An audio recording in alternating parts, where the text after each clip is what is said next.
Hello class 11th students, welcome to our classes. कल की video में हमने आपको सभी तरह के न्यूमेरिकल्स करा दिए गए थे, कैश बुक कराया था, डेप्रीशिएशन हुआ था और रेक्टिफिकेशन ऑफ एरर्स का क्वेश्चन भी हुआ था। तो कल न्यूमेरिकल खत्म हो गया था। अभी उससे पहले फाइनेंशियल स्टेटमेंट्स के बारे में भी बात कर चुके हैं, डेप्रीशिएशन भी समझा चुके हैं। बाकी जो कमी रहेगी और वीडियो बना के डाल दिया जाएगा, आप लोग फटाफट फटाफट रिवाइज करते रहें और जल्दी से जल्दी शेयर करते रहें। अब इस वीडियो में हम बात करेंगे थियोरेटिकल कॉन्सेप्ट्स के ऊपर। थ्योरी को अच्छे से रिवाइज कर लेते हैं। तो देखो, सबसे पहली बात, आप जो क्लास 11th के बच्चे अकाउंट्स पढ़ रहे हैं, वो कौन से बिजनेस की अकाउंटिंग होती है? Sole proprietorship. कौन से बिजनेस है? तो सबसे पहली बात है, सोल प्रोप्राइटरशिप बिजनेस की आप अकाउंट्स पढ़ते हैं। अब बिजनेस के अंदर दो चीज होती है, दो तरह के ट्रांजेक्शन होते हैं, एक तो फाइनेंशियल ट्रांजेक्शन और दूसरे होते हैं non financial transaction. Financial transaction कौन से होते हैं? जिसमें पैसे का आना और पैसे का जाना होता है, जैसे cash collected from Ram, payment made to Mohan, salary paid, rent receive, commission paid, cash deposit into bank या विड्रॉन फ्रॉम द बैंक। ये सब फाइनेंशियल ट्रांजेक्शन है। नॉन फाइनेंशियल कौन से होते हैं? जिसमें पैसों का रोल नहीं है, जैसे बार्टर सिस्टम। तू मेरे को गेहूं दे दे, मैं तेरे को बदले में क्या दे दूंगा? चावल दे दूंगा। आप किसी फ्रेंड की शॉप पर गए, आपने कहा भाई तेरे मेरे को चॉकलेट दे दे, मैं तुम्हारी आइसक्रीम की दुकान है, तुमने उसको आइसक्रीम दे दी। तो ये सब कैसा सिस्टम है? Barter system. तो इस तरह के जो ट्रांजेक्शन्स होते हैं बार्टर नेचर के, आप उन्हें बुक्स में रिकॉर्ड नहीं कर सकते। ये बात आप ध्यान रखना। जैसे loss incurred through strike by the employee, हड़ताल होने की वजह से एम्प्लॉय स्ट्राइक पर बैठ गए, उसकी वजह से हमें लॉस हुआ। तो देखो, पैसा कुछ नहीं गया, पर बहुत कुछ आना था, वो आया भी तो नहीं, तो वो भी तो लॉस है। लॉस का मतलब यही नहीं होता कि आपकी जेब से पैसा चला गया। लॉस का मतलब है कुछ आना है, वो आया भी नहीं है, वो भी आपका क्या होता है? लॉस होता है। ठीक है, ये सब हो गई। जैसे कोरोना हुआ था, अभी लॉकडाउन लगा था कोरोना की वजह से, तो कुछ गया नहीं अपने यहां पर। अकाउंट्स कहता है कि भैया पैसा नहीं गया, पर बहुत सारा पैसा मार्केट में आना था, इनफ्लो होना था, वो रुक गया। तो ये लॉस आप रिकॉर्ड नहीं कर सकते। ठीक है, अब दो बातों का ध्यान रखना, एक तो होता है इवेंट और एक होता है ट्रांजेक्शन। इवेंट वो चीज है जो प्रीडिटरमाइन नहीं है, जो पहले से सोची समझी नहीं है, अचानक से होने वाली चीज है। जैसे loss by fire, loss by theft, loss by accident. किसी को नहीं पता है कि दुकान में आग लगेगी, गोडाउन में आग लगेगी, चोरी होगी, अचानक से हो जाती है ये सब चीजें। लेकिन ये होती हैं इवेंट्स। लेकिन ट्रांजेक्शन्स क्या होते हैं? जो पहले से सोचे समझे गए हैं। जैसे आपने गुड्स परचेज किया, आपने एम्प्लॉय को सैलरी दी, रेंट दिया, कमीशन दिया, गुड्स सेल किया, इलेक्ट्रिसिटी बिल, एक्सपेंसेस पे किए, इनकम्स रिसीव की। तो ये सब क्या है? सब कुछ पहले से ही सोचा समझा गया है। तो ये सब क्या होता है? ट्रांजेक्शन्स। जनरली आपके जो ईयर्स चलते हैं वो दो तरह के चलते हैं। फाइनेंशियल ईयर होता है 1 अप्रैल से लेकर 31 मार्च तक का। कंपनी एक्ट और इनकम टैक्स एक्ट 1961 दोनों ही फाइनेंशियल ईयर को फॉलो करते हैं। तो ये बात आपसे ऑब्जेक्टिव में पूछ सकता है। कैलेंडर ईयर कौन सा होता है? 1 जनवरी टू 31 दिसंबर।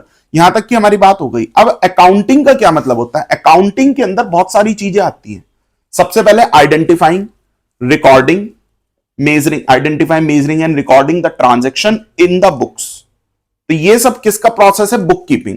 फिर उसके बाद उन्हीं ट्रांजेक्शन को एनालाइज करना, समराइज करना, क्लासिफाइंग करना, ये सब चीजें। तो सबसे पहले स्टेप्स बने हुए हैं, वो स्टेप्स समझ लीजिए।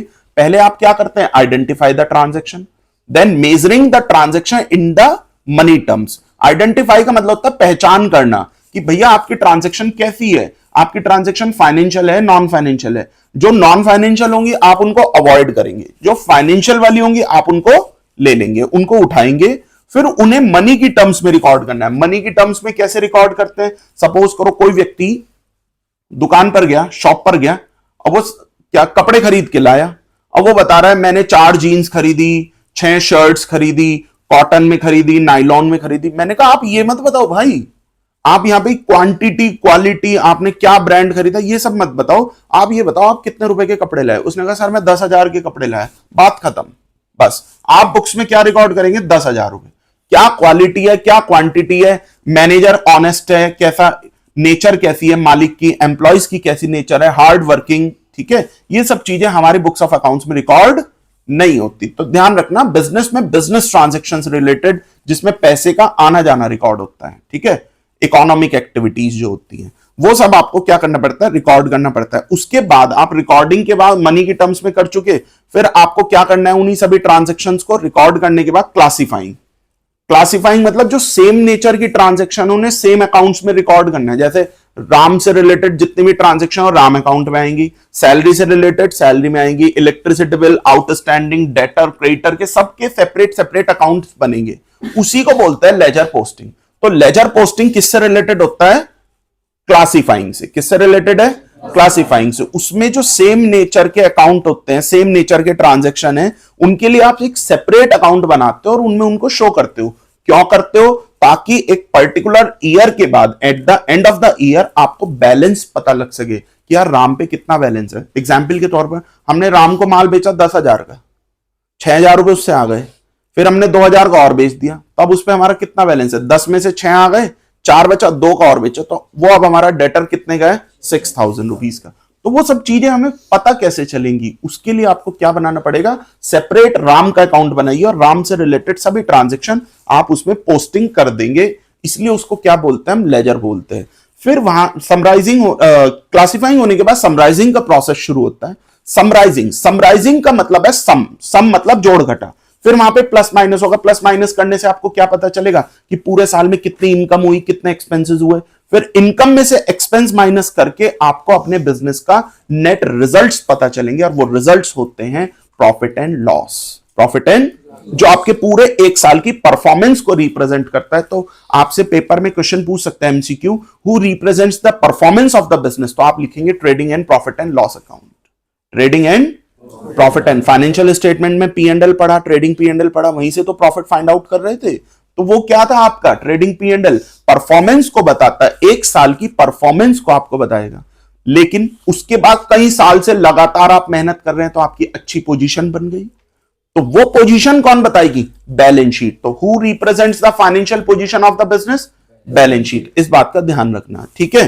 तो ये सब हो गया। अब फाइनेंशियल ट्रांजैक्शन को रिकॉर्ड करना हमने पढ़ लिया, टर्म्स ऑफ मनी, समराइजिंग, ये सब बातें हमारी हो चुकी। अगला क्वेश्चन, ब्रांचेस ऑफ अकाउंटिंग। इसमें से क्वेश्चन पूछ सकता है, name the branches of accounting.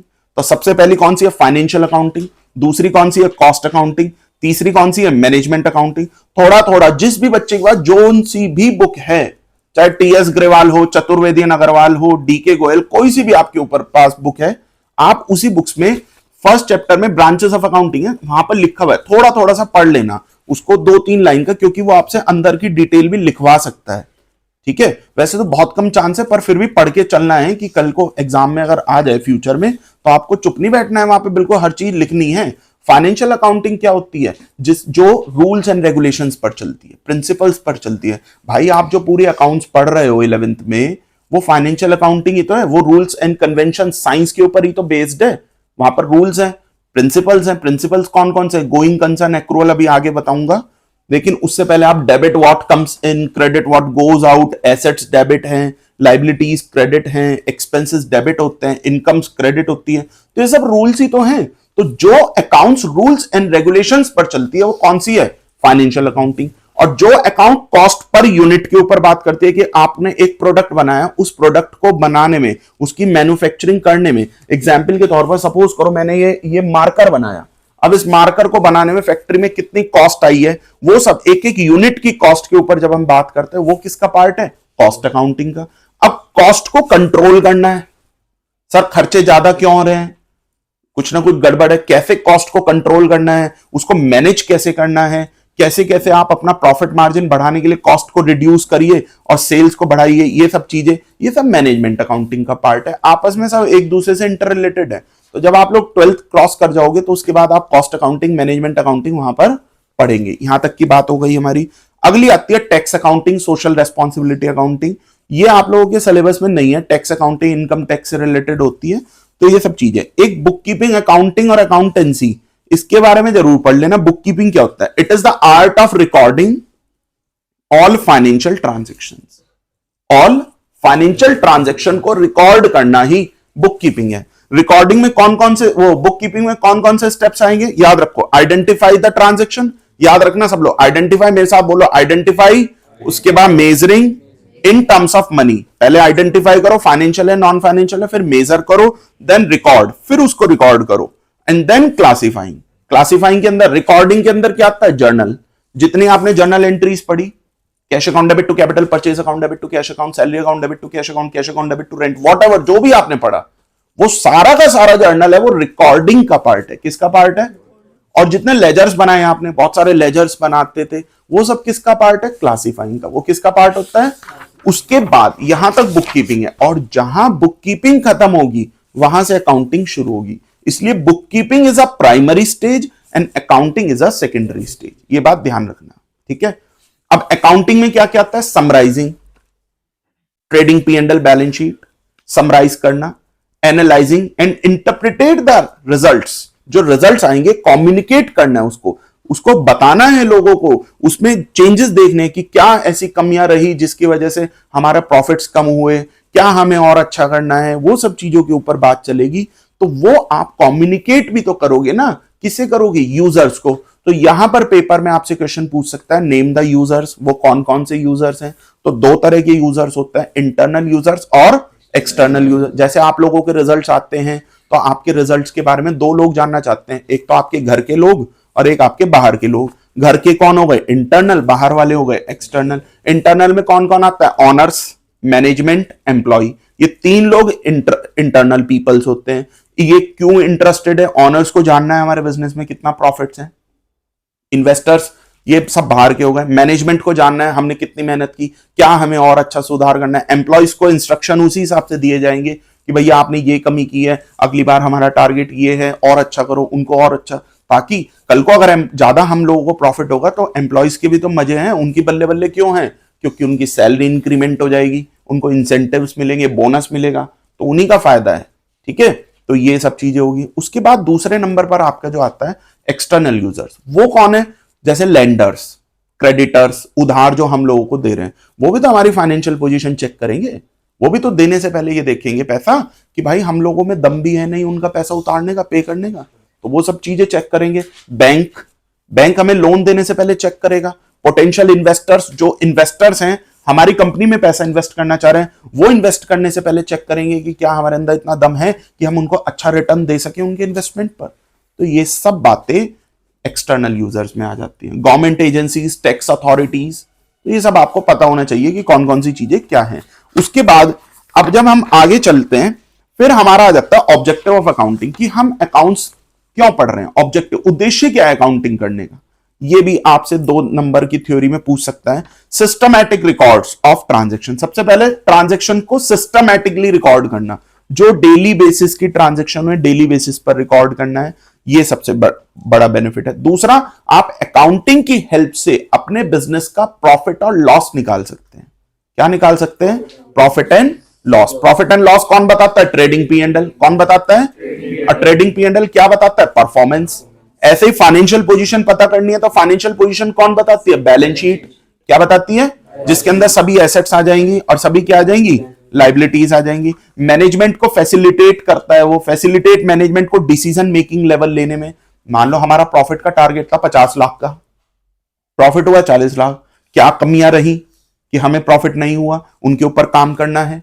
या फिर हमें 50 लाख का टारगेट था, प्रॉफिट हो गया 70 लाख, तो हमने बहुत अच्छा काम किया, इस बार अच्छा रिपोर्ट आई है, तो अब हमें क्या करना है? उस पर आगे अब हमें नए नए प्रोजेक्ट्स में इन्वेस्ट करना है, तो वो हमें बातें पता चल जाएंगी, ठीक है। तो ये सब बातें होती हैं।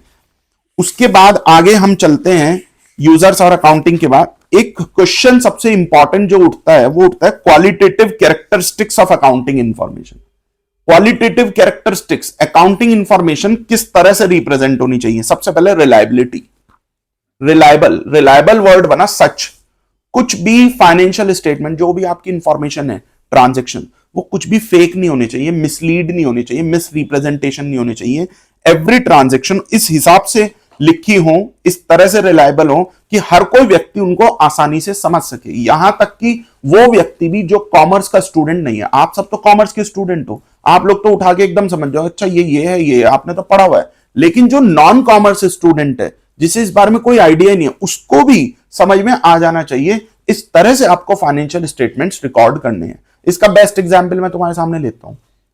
तुमने फाइनेंशियल स्टेटमेंट्स का चैप्टर पढ़ा, तुमने ट्रेडिंग पी एंड एल बनाया, तुम वहां पर एसेट में डेप्रीशिएशन माइनस करके दिखाते थे, ठीक है। कुछ बच्चों के दिमाग में आती है, सर 1 लाख में से की मशीन में से 10,000 का डेप माइनस करा, 90 बाहर लिख दिया। सर क्यों किया? डायरेक्ट 90 लिख दो ना। मैंने कहा अगर मैं डायरेक्ट लिख देता तो फिर लोगों को पता कैसे चलता कि यहां पे 10,000 रुपए का डेप लगा हुआ है। लोग तो यही सोचते हैं 90,000 की मशीन है, जबकि मशीन 1 लाख की थी, डेप लगा 10,000 का कम होके अब उसकी वैल्यू कितनी है 90,000। तो हर चीज को फुल तरीके से दिखाना भी जरूरी है। ऐसे ही हम आउटस्टैंडिंग प्लस करते हैं, हम चाहे तो डायरेक्ट भी तो दिखा सकते हैं कि 700 रुपए का एक्सपेंस है, हम क्यों 500 प्लस 200 करके 700 दिखाते हैं, ताकि हर चीज फुल तरीके से उसमें शो हो जाए। तो ये सब चीजें हैं, ठीक है। अगला जो आता है भैया रिलायबिलिटी के बाद रेलिवेंस। जो रेलिवेंट डाटा है, रेलिवेंट डाटा जो काम का डाटा है वो आपको रिकॉर्ड करना है, इररेलिवेंट चीजों को आपको इग्नोर करना है, ठीक है। अभी प्रिंसिपल्स पढ़ाऊंगा, वहां पर मेटेरियलिटी प्रिंसिपल है, वो भी यही बात कहता है, रेलिवेंट चीजों को लेके चलो, इररेलिवेंट को इग्नोर करो। अंडरस्टैंडेबिलिटी, इस तरीके से आपका डाटा होना चाहिए कि हर व्यक्ति को समझ में आ जाए। कोई भी इन्वेस्टर हो, कोई भी क्रेडिटर हो, वो पहले हमारे financial statement, trading P&L, balance sheet check करेंगे ना, हमारा कितना प्रॉफिट्स है, हमारी पोजीशन क्या है। तो वो सब कुछ देखने के लिए इस तरह से हमने उनको दिखाना है कि उनको सब कुछ अंडरस्टूड हो जाए ऑलरेडी। आप स्कूल्स कॉलेजेस में एडमिशन लेते हो तो सबसे पहले क्या दिखाते हो, प्रॉस्पेक्टस। प्रॉस्पेक्टस क्यों दिखाया जाता है कि हमारे यहाँ क्या क्या फैसिलिटी, हमारे यहाँ ये है, अच्छा स्टाफ है, वेल एजुकेटेड, सब चीजें बिल्कुल बढ़िया तरह से। तो वहां पे सामने वाले को पूरा अट्रैक्टिव लेवल होना चाहिए, तभी तो हम लोगों के यहाँ पे एडमिशन लेगा। ऐसे ही यहाँ पे है। उसके कंपैरेबिलिटी, भैया फाइनेंशियल स्टेटमेंट्स को आपस में कंपेयर भी करना पड़ता है। यार पिछली बार प्रॉफिट इतना कम था, इस बार ज्यादा हो गया, क्या बढ़िया चीजें हमने ली गई, उनके ऊपर काम करना, या पिछली बार से अब हमें अगली बार और क्या मेहनत करनी है। तो कंपैरिजन करना बहुत जरूरी है, तभी तो हमें तरक्की मिलेगी, तभी तो हमारे फाइनेंशियल स्टेटमेंट सुधरेंगे। तो ये सब चीजें होती हैं, ठीक है। तो ये तो आपका बेसिक्स था। दूसरा जो मैंने सबसे पहले बताया था ना आपका रिलायबिलिटी, रिलायबिलिटी में एक बात और समझ लो, आपका जितना भी फाइनेंशियल स्टेटमेंट्स डाटा है वो सारा का सारा रिलायबल होना चाहिए सोर्स डॉक्यूमेंट्स से। सोर्स डॉक्यूमेंट्स का मतलब क्या होता है, जो अभी आगे पढ़ाऊंगा मैं आपको, सोर्स डॉक्यूमेंट्स भी आपका सभी डाटा बिल्कुल अच्छे से क्या होना चाहिए, सोर्स डॉक्यूमेंट से वेरीफाई होना चाहिए। ऐसे ही नहीं कि आंख बंद करके 10,000 रुपए लिख दिए, 20,000 रुपए कहीं पे भी एक्सपेंस में लिख दिए। सबूत, हर चीज का प्रूफ होना चाहिए। प्रूफ के हिसाब से आपको बुक्स ऑफ अकाउंट्स में क्या करना है, रिकॉर्ड करना, कुछ भी फेक नहीं होना चाहिए, ये चीज ध्यान रखना, ठीक है। उसके बाद हम आगे चलते हैं। भैया ट्रांजैक्शंस हमने पढ़ ली, कुछ टर्मिनोलॉजीज पढ़ते हैं जो पूछ लेता है। कैपिटल, कैपिटल क्या होता है, देखो बड़ी सिंपल सी बात है, बिजनेस के ऑनर ने बिजनेस में पैसा लगाया, तो बिजनेस के ऊपर एक लाइबिलिटी आई कि मालिक ने पैसा लगाया तो मालिक को कमा के देना है, उसी लाइबिलिटी को बोलते हैं कैपिटल। ये इंटरनल लाइबिलिटी होती है। तो 1 नंबर का एमसीक्यू तैयार हो गया, what is the internal liability, तो उसका एग्जाम्पल क्या है, कैपिटल, सीधी सी बात है। ड्रॉइंग्स क्या होता है, जब ऑनर पर्सनल यूज के लिए बिजनेस से पैसा निकालेगा तो बिजनेस की नजरों में ऑनर क्या बनेगा, डेटर। क्या बनेगा, डेटर कौन है, जिससे पैसा लेना है। समझ में आएगी ना बात। मान लो मिस्टर मोहन को माल बेचा, मोहन से पैसे नहीं आए तो लेने हैं ना पैसे, तो वो कौन है, डेटर। सोहन से खरीदा तो सोहन को पैसा देना है, वो कौन है, क्रेडिटर। तो डेटर से लेते हैं, क्रेडिटर को देते हैं। डी से डेटर, डी से डेबिट। याद रखना, डेटर हमेशा डेबिट होते हैं, सी से क्रेडिटर, सी से क्रेडिट, क्रेडिटर हमेशा क्रेडिट होते हैं। तो ये सीधी सी बात थी। उसके बाद अकाउंटिंग क्वेश्चन हमारी क्या कहती है, assets equals to liability plus capital. Assets का टोटल हमेशा किसके इक्वल होता है, लाइबिलिटी और कैपिटल से। अब यहां से अगर आपको कैपिटल फाइंड आउट करनी है तो एसेट्स में से लाइबिलिटी माइनस कर देना, सीधा सा फंडा है, कुछ भी नहीं है, ठीक है। लाइबिलिटी 2 प्रकार की होती है, एक तो इंटरनल लाइबिलिटी और एक एक्सटर्नल लाइबिलिटी, ठीक है। एक तो कौन सी होती है, इंटरनल, और एक कौन सी होती है, एक्सटर्नल लाइबिलिटी। जब मालिक बिजनेस में पैसा लगा रहा है तो उसको क्या बोलते हैं, इंटरनल लाइबिलिटी, ठीक है। एक सेकंड रोकियो जरा वीडियो। अब लाइबिलिटीज 2 प्रकार की होती है, एक तो इंटरनल लाइबिलिटी और एक कौन सी होती है, एक्सटर्नल लाइबिलिटी। देखो मालिक ने पैसा लगाया बिजनेस में तो बिजनेस के ऊपर क्या आई, लाइबिलिटी, क्या आई, वो है इंटरनल लाइबिलिटी। लेकिन ये तो मालिक का पैसा है, ये तो इंटरनल हो गई। इसका एग्जांपल है कैपिटल। बिजनेस ने बाहर से भी तो लोन लिया, बैंक से लोन लिया, फाइनेंशियल इंस्टीट्यूशंस बहुत सारे बने हुए हैं उनसे लोन ले लिया, बाजार से वैसे ही पैसा ब्याज पे उठा लिया, तो ये सब क्या है, लाइबिलिटी। लेकिन वो कैसी है, एक्सटर्नल। पहले बाहर वालों का पेमेंट होगा, उसके बाद मालिक को दिया जाएगा। तो जब बिजनेस प्रॉफिट कमाएगा पहले आउटसाइडर्स का पेमेंट करेगा, उसके बाद किसका नंबर आएगा, आखिरी में मालिक को डिस्ट्रीब्यूट करेगा। एक बात और याद रखना, बिजनेस जब भी अपने मालिक को प्रॉफिट देगा तो उसकी कैपिटल में देगा। कोई भी इनकम अगर मालिक को दी जाएगी, बिजनेस देता है मालिक को पैसा, प्रॉफिट देगा, उस पर इंटरेस्ट ऑन कैपिटल देगा, कुछ भी देगा, तो याद रखना उसकी कैपिटल में आएगा। कोई भी इनकम होगी कैपिटल में आएगी। अब बाहर वालों को जब भी पेमेंट करेगा तो वो किस में देगा, कैश में या चेक से देगा। ये बात याद रखना, सबसे इंपॉर्टेंट बात है, कॉमर्स के बच्चे को पता होनी चाहिए कि मालिक और बिजनेस दोनों अलग अलग हैं। बिजनेस अपने मालिक को जब भी क्या देगा, प्रॉफिट देगा, तो उसकी कैपिटल में देगा, कैपिटल को क्रेडिट करेगा। इसलिए ही अकाउंटिंग इक्वेशंस के चैप्टर में आप कोई भी इनकम होती है तो आप किसे प्लस करते हो, कैपिटल को। किसे प्लस करते हो? और जो भी बिजनेस लेगा, बिजनेस लेता भी है मालिक से, जैसे ड्राइंग्स लेगा, इंटरेस्ट ऑन ड्राइंग्स लेगा, भाई तूने पर्सनल यूज के लिए पैसा निकाला, चल ला पैसे दे, उस पर इंटरेस्ट भी दे, तो वो किस में से लेगा, कैपिटल से। ठीक है, तो वहां पर कैपिटल डेबिट हो जाएगी। कैपिटल का कम होना मतलब डेबिट होना, कैपिटल का बढ़ना मतलब क्रेडिट होना, ये बात ध्यान रखना। तो एक्सटर्नल लायबिलिटी भी मैंने आपको समझा दी। फर्दर क्लासिफिकेशन ऑफ लायबिलिटी, भैया लायबिलिटी दो प्रकार की होती है, एक तो होती है नॉन करंट लायबिलिटी जिसको हम लॉन्ग टर्म लायबिलिटी बोलते हैं, और एक होती है करंट लायबिलिटी। जो लायबिलिटी एक साल के बाद पे होगी for more than 1 year, long period of time, वो तो होती है नॉन करंट लायबिलिटी। और जो लायबिलिटी एक साल के अंदर अंदर पे हो जाए, विद इन द 1 ईयर, उसे बोलते हैं current liability, that is short term liability. यहां तक बात क्लियर है?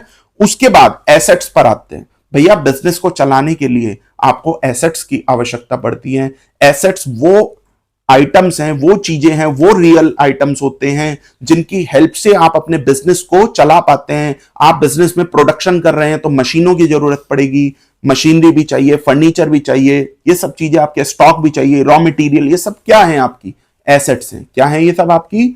अब एसेट्स जो हैं वो दो प्रकार की होती है, एक तो टेंजिबल, एक इंटेंजिबल। टेंजिबल कौन सी होती है? जिसे आप देख सकते हैं, which can seen, touch and feel, जैसे land, building, machine, furniture. Intangible कौन सी होती है? जिसको आप देख नहीं सकते, which can not seen, touch but feel, जैसे नाम, किसी भी ब्रांड का नाम, डोमिनोज, हल्दीराम, मैकडॉनल्ड्स, ठीक है, बड़े बड़े डाबर, इतनी सारी कंपनीज हैं, सबके नाम हैं। तो बड़े बड़े ब्रांड्स के जो नाम हैं, समाज में नाम बने हुए हैं उनके, क्योंकि लगातार मेहनत करते करते उनकी मार्केट में क्या बन गई, एक रेप्यूटेशन बन गई, कस्टमर बार बार उनके पास आ रहा है, रिपीटेशन ऑफ कस्टमर हो रहा है। तो इसी को हम क्या बोलते हैं? इसी को बोलता है intangible asset, that is called goodwill. वही क्या है? गुडविल। ऐसे ही पेटेंट होता है, कोई भी बड़ा ब्रांड होता है उसके नाम का उसके पास क्या है? पेटेंट। जैसे एग्जाम्पल के तौर पर मैकडॉनल्ड, अगर आपने कोई शॉप खोलनी है, बर्गर की शॉप खोलनी है, पिज्जा की शॉप खोलनी है, तो आप उस पर डोमिनोज नाम नहीं लिख सकते, क्योंकि डोमिनोज के पास, मैकडी के पास उसके नाम का पेटेंट है, ट्रेडमार्क। जैसे मैकडी का एम, ऑडी का लोगो, मर्सिडीज का लोगो, ठीक है, आईफोन, एप्पल का लोगो, ठीक है, ये सब क्या होते हैं? आपके लोगोज होते हैं। ठीक है, तो उनका वही प्रोडक्ट, वो जो ब्रांड है ना, वही यूज कर सकती है वही कंपनी, और किसी के पास उसको यूज करने की अथॉरिटी नहीं है। ये बातें ध्यान रखने वाली बात है। ठीक है, तो इंटेंजिबल एसेट होगी। एक एसेट और आती है वेस्टिंग एसेट, जिसको हम नेचुरल एसेट्स बोलते हैं, जो भगवान ने हमें दी है, जैसे जंगल, पेड़, ठीक है, पानी, नदियों में से रेत निकालते हैं, कोल माइंस, कोयले की खान, गोल्ड माइंस, सोने की खान, वहां से चीजें निकल रही है, फॉसिल फ्यूल्स का पार्ट होती है, वो निकलती है, हम उनको यूज करते हैं, एक टाइम के बाद वो खत्म हो जाती है।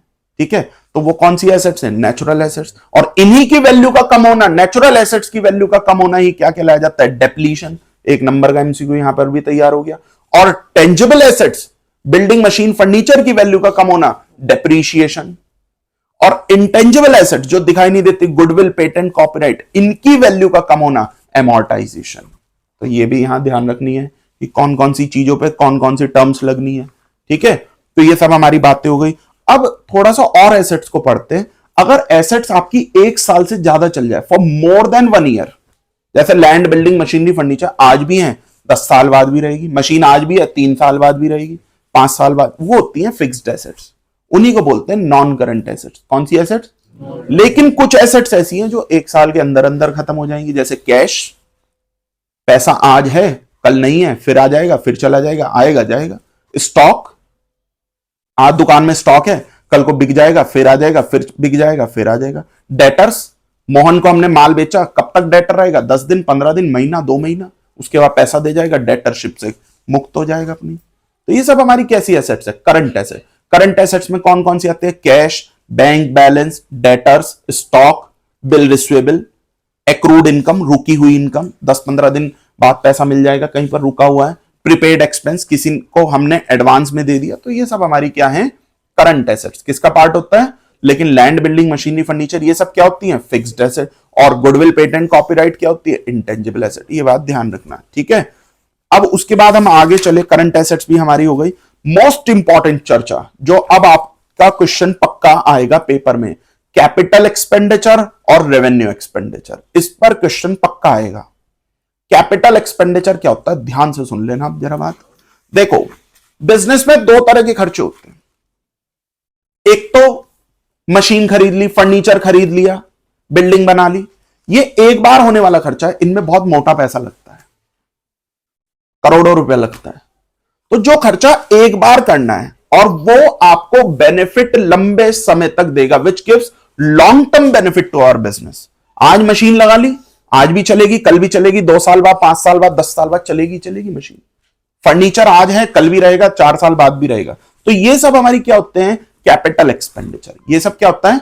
तो एक्वायरिंग या purchase of fixed asset capital expenditure है। दूसरी बात, कैपिटल एक्सपेंडिचर की सबसे खास बात, कैपिटल एक्सपेंडिचर का मतलब है जो खर्चा किसी भी एसेट के पुट टू यूज होने के टाइम का हो, वो सारा का सारा कैपिटल एक्सपेंडिचर होता है। एग्जाम्पल, आप एसी लेके आए, गर्मियां आने वाली है, 40,000 रुपए का एसी आया, एक बार एसी आ गया, अब आपने उसको इंस्टॉल करवाना है, फिटिंग विटिंग करानी है, 10,000 रुपए आपके खर्च हो गए।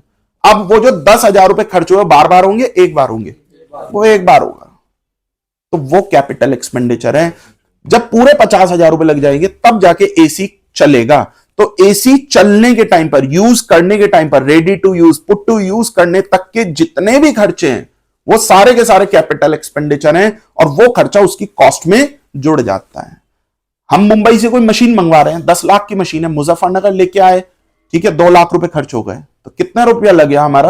अब कोई पूछेगा भैया कितने की मशीन पड़ी, तो 12 लाख की। और याद रखना, बैलेंस शीट में आप 10 लाख रिकॉर्ड नहीं करेंगे, पूरे 12 लाख रिकॉर्ड करेंगे, क्योंकि एसेट हमेशा बैलेंस शीट में अपनी हिस्टोरिकल कॉस्ट पर रिकॉर्ड होती है। किस पर रिकॉर्ड होती है? Historical cost per. पहले बताओ, यहां तक बात समझे। हिस्टोरिकल कॉस्ट क्या है? पुट टू यूज के सारे खर्चे जोड़ने के बाद, कैपिटल एक्सपेंडिचर प्लस करने के बाद जो कॉस्ट आई ना, वो हिस्टोरिकल कॉस्ट है। समझिए, एक्टिवा खरीदा, 90,000 का एक्टिवा है, कितने का?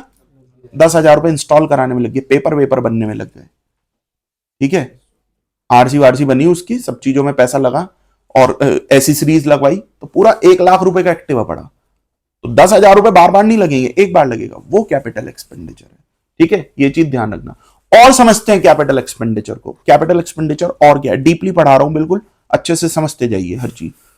आपने कोई सेकेंड हैंड मशीन खरीदी, अब आपने उसके ऊपर एक बड़ा खर्चा कर दिया, उसको बिल्कुल नई करवा दी, ओवरहॉलिंग एक्सपेंस बोलते हैं उसको। बार बार नहीं होगा, एक बार होगा। अब उसमें ग्रीस ऑयलिंग करा दी, बिल्कुल बढ़िया इंजन विंजन बिल्कुल न्यूली तरीके से आपने उसको क्या करा दी, फिट करा दी। अब वो पहले 1 घंटे में 100 किलो माल बना रही थी, अब वो 1 घंटे में 1000 किलो माल बना रही है। तो खर्चा करने से, एक्सपेंस करने से उसकी वर्किंग कैपेसिटी लेवल, एफिशिएंसी, क्षमता बढ़ गई, तो वो खर्चा कौन सा होता है? Capital expenditure.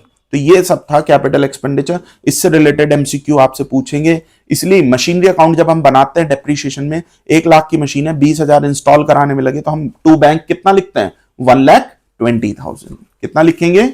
1,20,000। यहां तक बात समझ में? क्योंकि वो 20,000 रुपए भी तो उसी की कॉस्ट में जुड़ेगा, और वो जो 1,20,000 है वो ही कौन सी कॉस्ट होती है? Historical cost. कौन सी कॉस्ट होती है? Historical cost. और डेप्रीशिएशन वहीं से लगना शुरू होगा पुट टू यूज के टाइम पर, ठीक है। एमसीक्यू यहां से पक्का हो गया। अब आगे चलते हैं, हम आगे की बात करते हैं। Revenue expenditure. रेवेन्यू एक्सपेंडिचर क्या चीज है? जब आप कोई खर्चा कर रहे हैं लेकिन वो बार बार हो रहा है। रेवेन्यू का मतलब होता है रिपीट, रिपीटेटिव नेचर का जो एक्सपेंस है, बार बार होने वाला खर्चा, वो कौन सा होता है? Revenue expenditure. जैसे एक्टिवा खरीद लिया, एक बार का खर्चा, कैपिटल एक्सपेंडिचर। लेकिन पेट्रोल बार बार होगा। एसी खरीद लिया, कैपिटल एक्सपेंडिचर है, लेकिन बिजली का बिल, इलेक्ट्रिसिटी बिल बार बार आएगा, हर महीने आएगा, तो वो क्या है? Revenue expenditure. तो जो बार बार होना है वो रेवेन्यू है। छोटी मोटी रिपेयर, मशीन की repair and maintenance, daily basis पर रिपीटेटिव एक्सपेंस जो डेली बेसिस पर हमारे बिजनेस में हो रहे हैं, वो होता है रेवेन्यू एक्सपेंडिचर। कौन से होते हैं? एक होता है डेफर्ड रेवेन्यू एक्सपेंडिचर, वो भी समझ लो, वो खर्चा जो एक बार किया और उसका बेनिफिट लंबे समय तक मिलेगा। इसका बेस्ट एग्जांपल है advertisement expenditure, deferred revenue expenditure. एक फाइनेंशियल स्टेटमेंट के क्वेश्चन में पॉइंट भी था, मैंने कराया था, मेरी वीडियो में भी है वो फाइनेंशियल स्टेटमेंट्स में, उसमें मैंने कराया था deferred revenue expenditure 1/3 portion return of this year, बचा हुआ आपने एसेट में डाल दिया था, जिसको मैंने फिक्टिशियस एसेट्स बताई थी। तो वो सब बातें हो चुकी थी, ठीक है ना। तो ये सब हमारा कंप्लीट हो गया। उसके बाद अब हम चलते हैं आगे की तरफ। इनकम्स हमने पढ़ ली हैं। देखो अब कुछ कॉन्सेप्ट समझ लो। आउटस्टैंडिंग एक्सपेंस क्या होता है? लाइबिलिटी। हमने किसी का पैसा देना है पर अभी तक हमने पे नहीं किया, which is due but not yet paid, outstanding expense. Accrued income, किसी से हमें पैसा लेना है, हमने किसी के लिए काम किया पर उसने पूरा पैसा नहीं दिया, तो हमारे ऊपर क्या है? एसेट है वो हमारी। क्या है वो हमारी? Accrued income. उसी को क्या बोलते हैं? Accrued income. अरे 1 लाख रुपए आने थे, 80,000 आए, 20,000 आएंगे तो अब नहीं आएंगे, 10 दिन बाद आएगा, तो पैसा अपना है। काम तो पूरा 1 लाख का हुआ, वो कह रहा है 1 हफ्ते बाद ले लेना, वरना कोई बात नहीं भैया। तो 20,000 रुपए क्या है? रुकी हुई इनकम। अर्न हो गई, कमा ली, बट मिली नहीं। Earn but not yet, yet मतलब अभी तक रिसीव्ड, जो नहीं मिला, उसी को बोलते हैं accrued income. Prepaid expense, advance में पेमेंट कर दिया, किसी को एडवांस में पैसा दे दिया है, तो वो भी एसेट होती है, current asset. Advance income liability है, किसी ने हमें एडवांस में पैसा दे दिया तो हमारे ऊपर क्या आ गई? लाइबिलिटी आ गई। क्या आ गई? लाइबिलिटी आ गई, ठीक है। करंट लाइबिलिटीज का पार्ट होता है, ठीक है। अब एक बात, अकाउंट्स में 2 बेसिस चलते हैं, एक तो कैश बेसिस और एक accrual basis. Cash basis system, accrual basis, इसका डिफरेंस पक्का आता है पेपर में, ठीक है। बुक्स में लिखा हुआ भी है, बेसिस ऑफ द अकाउंटिंग, आप वहां से पढ़ लेना, बहुत इजी है, मैं सब कुछ समझा देता हूं आपको, ठीक है। उसके अलावा एक न्यूमेरिकल भी आ जाएगा छोटा सा, इस पे क्वेश्चन पूछ लेगा, समझ गए? तो वो भी समझ में आ जाएगा, कोई बड़ी बात नहीं है, बहुत इजी है, फ्री के मार्क्स हैं उसमें। देखो, income and expense are recorded on due basis and earn basis. Income तो अर्न बेस पर रिकॉर्ड होगी और एक्सपेंस ड्यू बेस पर रिकॉर्ड होगा। ये कहता है एक्रूअल प्रिंसिपल, एक्रूअल बेसिस यही है, समझ गए? 1 लाख की इनकम कमाई, मिले 80,000, तो इनकम कितनी कंसिडर होगी एक्रूअल के हिसाब से? 1 लाख रुपए। कितने रुपए? 50,000 रुपए का काम करवाया किसी से, पेमेंट करा 40,000, 10,000 बाद में दे देंगे, एक्सपेंस कितना कंसिडर होगा? 50,000। तो इनकम हमेशा अर्न बेस पर और एक्सपेंस हमेशा ड्यू बेस पर रिकॉर्ड होगा, एज पर एक्रूअल बेसिस, याद रखना, क्लियर होगी। और फ्यूचर के एक्सपेंस, जो आज का खर्चा नहीं है, फ्यूचर का एक्सपेंस है, अभी पे कर दिया, या फ्यूचर की कोई इनकम अभी मिल गई, जैसे प्रीपेड और एडवांस, वो आप कंसिडर नहीं करेंगे। इसलिए आप फाइनेंशियल स्टेटमेंट्स के चैप्टर में प्रीपेड एक्सपेंस और एडवांस इनकम को माइनस करते थे, ठीक है, ध्यान रखना ये बात। तो ये बोलता है accrual basis, income earn base, expense due base, but not consider the future income and expense. सीधी बात, भविष्य में होने वाली कोई इनकम को आप कंसिडर नहीं करेंगे, accrual basis. Cash basis system क्या कहता है? भैया जितना पैसा मिला है, रिसीव्ड हुआ है, हम तो उसको अपनी क्या मानेंगे? इनकम मानेंगे। 1 लाख रुपए की इनकम हुई, पैसा मिला 80,000, कैश बेसिस कहता है हमारे लिए तो 80,000 इनकम है। हमने 50,000 रुपए का काम करवाया किसी से, 40,000 रुपए पे करे, कैश बेसिस कहता है 40,000 पे हुए, कितना पे हुआ? बस, तो एक्सपेंस 40,000 है, तो प्रॉफिट कितना हो गया? 80,000 माइनस 40,000, 40,000 का प्रॉफिट है, किसके अकॉर्डिंग? Cash basis. लेकिन एक्रूअल में कैसे निकलेगा? वो न्यूमेरिकल के फॉर्म में भी आ सकता है। 1 लाख रुपए की इनकम और वहां पर जो एक्सपेंस हुआ 50, वहां पे 50,000 का है। तो जितना भी बिजनेस सेक्टर है, अब कौन सा सिस्टम लगेगा? जितना भी बिजनेस सेक्टर है वो सबके सब अपने यहां पर एक्रूअल बेसिस लगाते हैं, और एक्रूअल बेसिस को ही प्रेफरेंस मिलती है as per Indian company act 2013 and as per Indian income tax act 1961। ये दोनों ही किसको प्रेफरेंस देते हैं? एक्रूअल बेसिस को। कैश बेसिस सिस्टम कहां लगता है? प्रोफेशनल सेक्टर्स में, डॉक्टर्स के यहां पर, चार्टर्ड अकाउंटेंट्स के यहां पर, लॉयर्स के यहां पर, वहां पैसा नहीं रुकता, समझिए मेरी बात, वहां पे आपका पैसा उधार नहीं चलेगा। आप ऐसा नहीं कर सकते, डॉक्टर का पर्चा 1,000 रुपए का, डॉक्टर साहब 800 रुपए ले लो यार, 200 बाद में देंगे, वो कहेगा भैया एंट्री नहीं मिलेगी। तो प्रोफेशनल एरियाज में जितने भी हैं, आप सपोज करो आपके शहर में आपने कॉन्सर्ट कराया हनी सिंह का, ठीक है, हनी सिंह ने कहा भाई गा के चला जाऊंगा, 10 लाख रुपए लूंगा, तो आपको 10 लाख रुपए उसे देने, ये नहीं कहने कि हनी भाई 6 लाख ले लो, 4 लाख आपको बाद में दे देंगे। वो कहेगा मैं तो आपको जानता ही नहीं, मैं आज यहाँ हूं, कल कहीं दूसरे शहर, तीसरे शहर। तो हैंड टू हैंड पेमेंट करना पड़ेगा, क्योंकि वो प्रोफेशनल एरियाज आ गए, समझिए, बिजनेस में चलता है उधार वाला सिस्टम। तो ये कैश बेसिस और एक्रूअल बेसिस का कॉन्सेप्ट था, इसको जरा ध्यान से सुनना। और एक्रूअल बेसिस के वजह से ही ये आउटस्टैंडिंग, एक्रूड, प्रीपेड, एडवांस चलते हैं। इनके ऊपर कौन सा सिस्टम लगता है? Accrual basis. अगर कैश बेसिस लग गया, एक्रूड, वो accrued incomes, outstanding expense, prepaid, advance, ये सब कंसिडर आएंगे ही नहीं, इन्हें कंसिडर नहीं करेंगे, ठीक है। तो ये सब बातें ध्यान रखना। उसके अलावा भैया ट्रेड डिस्काउंट क्या होता है? ट्रेड डिस्काउंट, जब आप गुड्स परचेज करते हो तो उस टाइम पर आपको ट्रेड डिस्काउंट मिलता है, जिसको आप बुक्स में रिकॉर्ड नहीं करते। क्यों नहीं करते बुक्स में रिकॉर्ड? क्योंकि ना तो वो किसी की इनकम है, ना वो किसी का एक्सपेंस है। सपोज करो एग्जाम्पल के तौर पर आप गए बाजार में, गए आपने एप्पल खरीदने हैं, सेब वाले भैया से पूछा, भैया भैया सेब कितने रुपए किलो है? उसने कहा भैया 120 रुपए किलो है, आपको 100 लगा दूंगा। तो वो जो 20 रुपए कम करे उसने, वो ट्रेड डिस्काउंट है। वो क्या है? वो ट्रेड डिस्काउंट है। अब वो 100 रुपए में आपको सेब दे रहा है, 1 किलो सेब कितने के दिए उसने? 100 रुपए के, ठीक है। जबकि उसने बताया कितना पैसा? 120, कितना पर लगाए कितने पैसे? 100। तो मैंने उससे पूछा भाई कोई लॉस हुआ क्या आपको? कह रहा नहीं जी। मैंने कहा जब आपको लॉस नहीं हुआ तो मैं क्यों खुश हो रहा हूं, मैं क्यों प्रॉफिट मानूं? क्योंकि वो उसको बेचना ही 100 रुपए में, तो उसने फिर 20 रुपए एक्स्ट्रा क्यों बढ़ा रखे हैं? कस्टमर को अट्रैक्ट करने की मार्केटिंग स्ट्रेटेजी है, कस्टमर को अट्रैक्ट करने का तरीका है ये, समझ गए ना बात? तो ये होता है ट्रेड डिस्काउंट, इसलिए हम इसको बुक्स में रिकॉर्ड नहीं करेंगे। कैश डिस्काउंट क्या है? अब आपने कहा नहीं भैया आप तो 100 रुपए महंगे बता रहे हो, ठीक है, आप चल दिए। उसने कहा अच्छा अच्छा अच्छा आ जाओ, कितना? क्योंकि मैं तो 90 रुपए दूंगा। आपने उसको 90 रुपए दे दिए 1 किलो एप्पल के, तो यहां पर 10 रुपए फिर कम हो गए, वो कैश डिस्काउंट है। वहां उसको लॉस हुआ है, आपको मिला है डिस्काउंट और उसने आपको डिस्काउंट दिया है, तो उस फल वाले के लिए वो डिस्काउंट क्या है? लॉस, एक्सपेंस की तरह। वो उसको डेबिट करेगा डिस्काउंट अलाउड के नाम से, आप उसको क्रेडिट करेंगे डिस्काउंट रिसीव्ड के नाम से। समझ में आ गई बात? तो ये ट्रेड डिस्काउंट और कैश डिस्काउंट का मैटर है। कैश डिस्काउंट और कब मिलता है? या तो आप इमीडिएटली पेमेंट कर रहे हो, कैश डिस्काउंट की कंडीशन समझ लीजिए। एक तो इमीडिएटली पेमेंट कर रहे हो, एक कस्टमर, आप खुद सोचो आपकी शॉप है, एक कस्टमर आया भैया 50,000 रुपए का स्टॉक दे दो, पैसे दूंगा 15 दिन बाद, ठीक है, और 15 दिन बाद भी दूंगा 45,000, कितने दूंगा? आप मना कर दोगे उसे, कह रहे भाई अच्छा उधार भी लेके जा रहा है और पैसे भी कम देगा, भाई पागल समझता है क्या? ठीक है। लेकिन अगर आप बात करें, एक कस्टमर आया भैया 50,000 का सामान दे दो, अभी दूंगा पैसे, लेकिन पैसे दूंगा 45,000, फुल सेटलमेंट कर दो। आप कहोगे कोई नहीं भाई साहब, बाबूजी आप पैसे दे दो, कम से कम पैसा तो आ रहा है, भले ही कम आ रहा है, आ तो रहा है।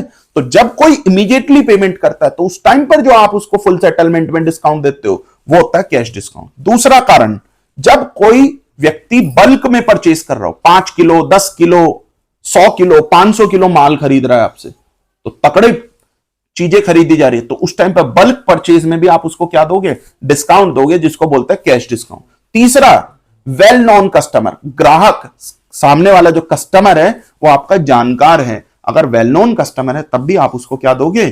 कैश डिस्काउंट दोगे, ठीक है। तो ट्रेड डिस्काउंट, कैश डिस्काउंट ये होता है। कैश डिस्काउंट बुक्स में रिकॉर्ड होगा, ट्रेड डिस्काउंट बुक्स में रिकॉर्ड नहीं होगा, इस बात का ध्यान देना। उसके बाद आगे चलते हैं, प्रिंसिपल्स ऑफ अकाउंटिंग। भैया मोस्ट इंपॉर्टेंट चर्चा, प्रिंसिपल्स ऑफ अकाउंटिंग पक्का आएगा पेपर में।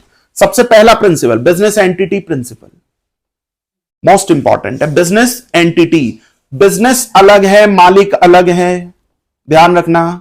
मिस्टर राम ने एक दुकान खोली राम गारमेंट्स के नाम से, तो राम गारमेंट्स अलग है, मिस्टर राम अलग है, मालिक आज है कल नहीं है, लेकिन बिजनेस जू का तू रहेगा। वैल्यू बिजनेस की है, अकाउंटिंग जो हो रही है बिजनेस के यहां पर हो रही है, ट्रांजैक्शन बिजनेस के यहां पर हो रही है, मालिक के यहां नहीं। एक आम आदमी कहेगा राम मालिक है, राम की चलेगी, राम की चलेगी, सब कुछ राम से ही है। या मोहन मालिक है तो मोहन से ही है। आप किसी दुकान के मालिक हो, आप खुद ऑनर हो, तो आपके हिसाब से ही काम चलेगा, वो बात मान गए। लेकिन जो ट्रांजैक्शन होंगी, बिलिंग होंगी, बुक्स ऑफ अकाउंट, वो आपकी शॉप के नाम से होगी। समझिए, आप सीबीएसई के स्टूडेंट हो तो आप लोग जब 12th पास आउट कर लेंगे तो आपको मार्कशीट मिलेगी, डिग्री मिलेगी 12th पास की, वो आपको आपके स्कूल के प्रिंसिपल तो देंगे, पर वहां वो अलॉट प्रिंसिपल द्वारा नहीं हो रही है, वो सीबीएसई द्वारा आपको अलॉट हो रही है। तो वहां पर जो मोहर लगेगी, स्टैंप लगेगी, वो सीबीएसई की है। समझिए, तो ये बात ध्यान रखना। तो बिजनेस और मालिक दोनों अलग अलग होते हैं। आप जो अकाउंटिंग पॉइंट ऑफ व्यू लेते हैं वो किसके पॉइंट ऑफ व्यू से लेते हैं? बिजनेस के। यहां पे ठीक है। अब रिलायंस इतनी बड़ी कंपनी है, रिलायंस को मान लीजिए 100 करोड़ रुपए का कोई प्लांट खरीदना है, तो मुकेश अंबानी नहीं खरीद रहा है, वो कौन खरीद रहा है? रिलायंस परचेस कर रहा है। तो उस पर जो पेमेंट की मोहर लगेगी, बैंक अकाउंट्स जो होंगे वो रिलायंस के नाम से है। सब कुछ ट्रांजैक्शन बिजनेस के पॉइंट ऑफ व्यू से होती है। तो ये कहता है बिजनेस एंटिटी प्रिंसिपल कि आप सभी ट्रांजैक्शंस को बिजनेस के पॉइंट ऑफ व्यू से रिकॉर्ड करेंगे। यहां तक बात क्लियर होगी। अगला प्रिंसिपल मनी मेजरमेंट प्रिंसिपल। कौन सा? Money measurement. Every transactions are recorded in the terms of money and only the business transactions, monetary transactions are taken into the books of accounts, ignores the non-financial transaction।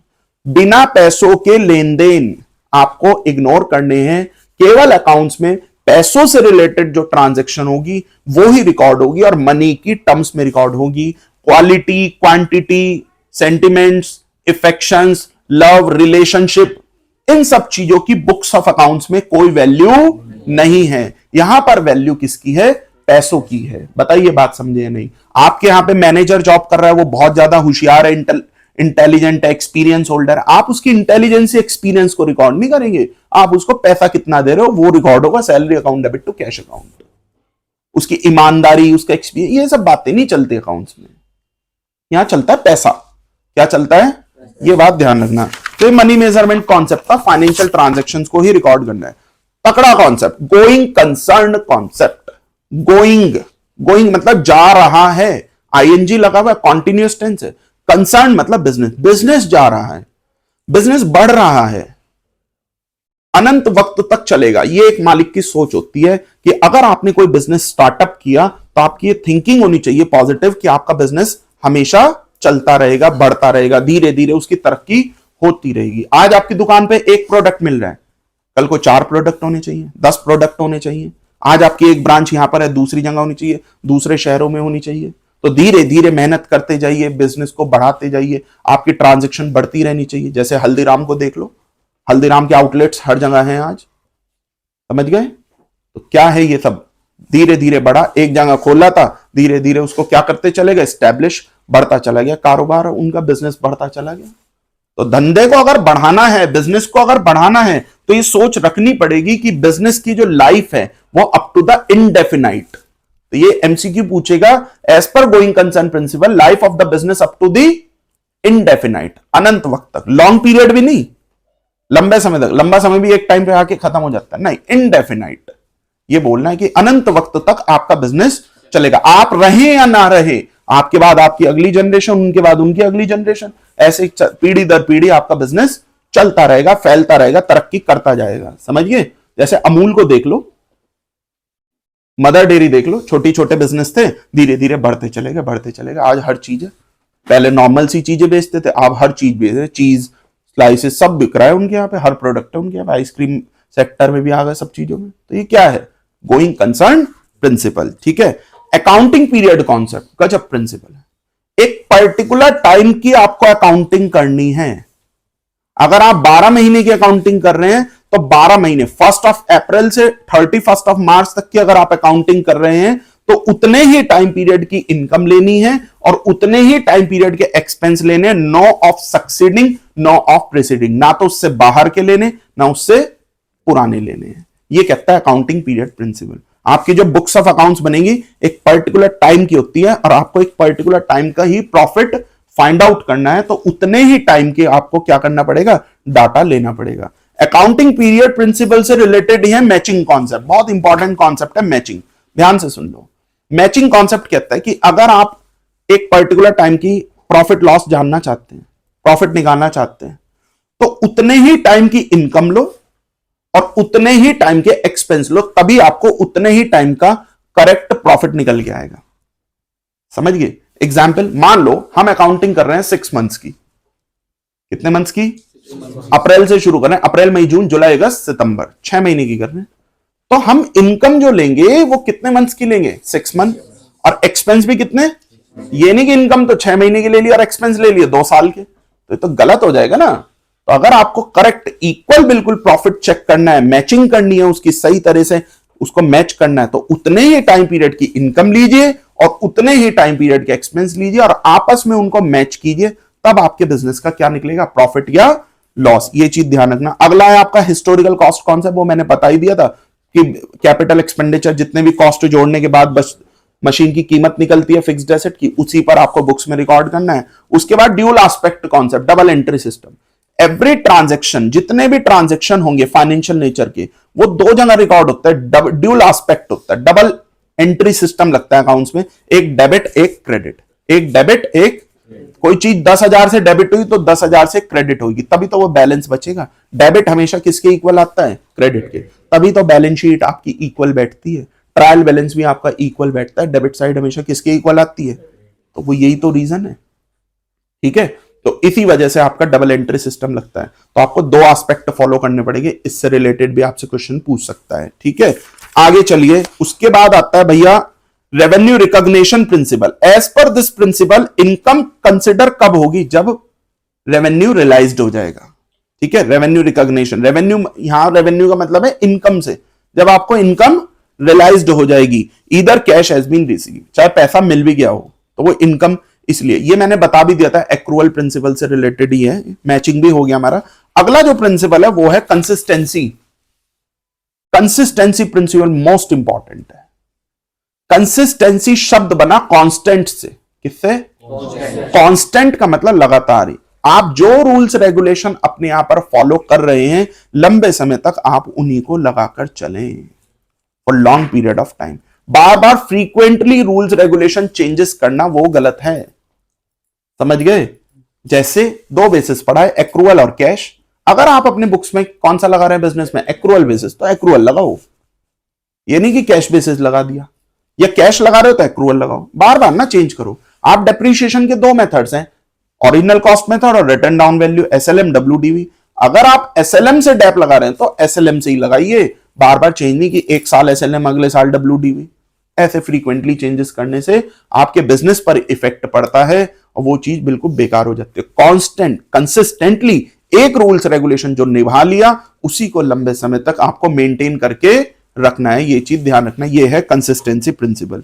Full disclosure principle क्या कहता है, जितना भी data है, जितनी भी transaction है, उनको पूरी तरह से बुक्स में रिकॉर्ड करना है, कुछ भी छिपाना नहीं है, कुछ भी हाइड नहीं रखना है। जो भी डाटा है, जो भी ट्रांजैक्शन, सारी की सारी बुक्स में रिकॉर्ड करो, उसको बोलता है फुल डिस्क्लोजर प्रिंसिपल।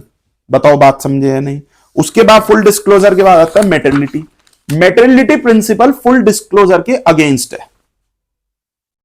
तो यहां पर 1 नंबर का एमसीक्यू तैयार हो गया। कौन सा प्रिंसिपल वॉयलेट करता है, जो खिलाफ है फुल डिस्क्लोजर के, मेटर्निटी। क्यों, सुनिए। फुल डिस्क्लोजर कहता है हर चीज रिकॉर्ड कर, मेटर्निटी कहता है नहीं भाई नहीं, हर चीज रिकॉर्ड करेंगे तो बुक्स ओवरबर्डन हो जाएंगी, बुक्स बहुत फैल जाएंगी, ज्यादा डाटा रिकॉर्ड हो जाए। जो 4 पेजेस में रिकॉर्ड होना है वो तो पता चला 10-10 पेज लग रहे हैं, ऐसे तो बहुत ज्यादा दिक्कतें हो जाएंगी। कहां तक रिकॉर्ड करते जाएंगे। रेलिवेंट चीजों को रिकॉर्ड करो, इररेलेवेंट चीजों को इग्नोर करो। रेलिवेंट जितना भी डाटा होता है उसे आपको लेके चलना है, इररेलेवेंट को नहीं। कहने का मतलब है, मान लो हमने, एक व्यक्ति है मिस्टर रोहन, उसे महीने में 4 बार माल बेचा, ठीक है, तो 4 बार माल बेचने की 4 अलग अलग जर्नल एंट्री बनी हुई, तो रोहन अकाउंट अलग बनाओ, ये नहीं कि 4 लेजर बना रहे हैं रोहन के, वो सब गलत है। ऐसे तो आप ओवरबर्डन कर देंगे। एक दिन में हमने उसे 3 बार पैसा आया किसी व्यक्ति से, तो एक एंट्री बना दो ना टोटल लगा के, ठीक है, एक साथ ही एंट्री को ज्वाइन करके बना दो। क्लियर हुई बात। मान लो 15 तारीख को 3 बार पैसा आया मिस्टर ए से, 10,000 आए, 3,000 आए और 2,000 आए, तो सीधा एंट्री बनेगी कैश अकाउंट डेबिट टू ए 15,000। काम की चीजों को रिकॉर्ड करो, इररेलेवेंट चीजों को इग्नोर करो। अब सबसे most important principle, prudence principle, conservatism, anticipated no profits. मेरी लाइनों को ध्यान से सुनना। Anticipated no profits but provide for all possible such losses. Futures में अगर आपको प्रॉफिट होने वाले हैं, फ्यूचर में अंदाजा लगा रखा, हाँ भाई फ्यूचर में प्रॉफिट होगा, उन्हें नहीं कंसिडर करना। फ्यूचर में अगर कोई लॉस होने वाला है उसे भी कंसिडर नहीं करना, लेकिन फ्यूचर के लॉसेस के लिए आज रिजर्व बना सकते हो। Create reserves and provisions for the future losses, ये कहता है प्रूडेंस प्रिंसिपल। आपका एक प्रूडेंस प्रिंसिपल का, कंजर्वेटिज्म का एक रूल है स्टॉक वैल्यूएशन से रिलेटेड, कॉस्ट और market price which ever is lower. Example, 10,000 का स्टॉक पड़ा हुआ है हमारी दुकान में, बिका नहीं, अनसोल्ड स्टॉक, क्लोजिंग स्टॉक जिसको बोलते हैं।